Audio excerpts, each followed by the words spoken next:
Welcome back to 2 Minute Tuesday, everyone. Today, I'm going to be discussing specificity.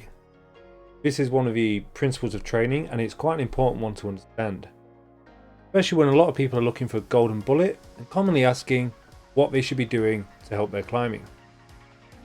So we're going to jump straight into this. I'm starting the clock now.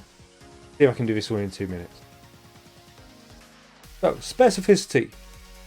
As I once read in a Dan John book, runners run, jumpers jump, swimmers swim.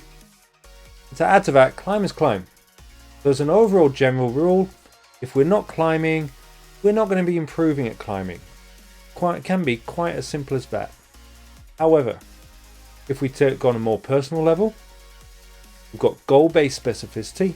If our goal is a sport climbing trip, we want to be training for a sport climbing trip, and we want to be thinking about what kind of holds and angles of wall we're going to be climbing on.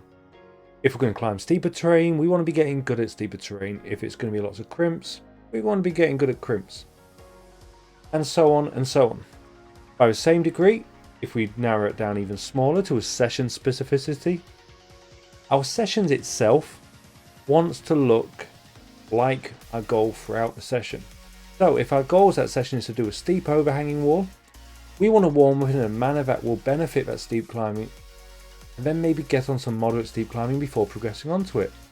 If our climbing is going to be more vertical or more dynamic motions, we want to warm up on something that's going to be doing that, maybe adding some exercises that help with that. To dial this in yet once again, through exercise specificity, this is where we get in the conversation of how to adapt yoga rather than just doing yoga because we heard it's good, and how to adapt other strength training.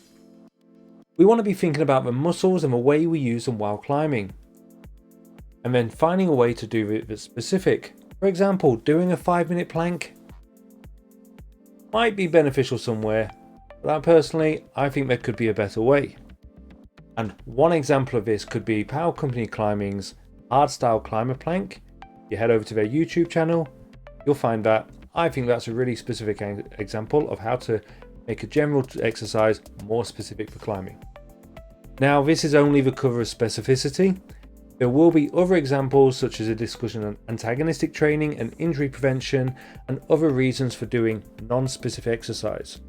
But for the goal of specificity, this is what we want to be doing most of the time, or that our training wants to be helping us do more of. But my time's up.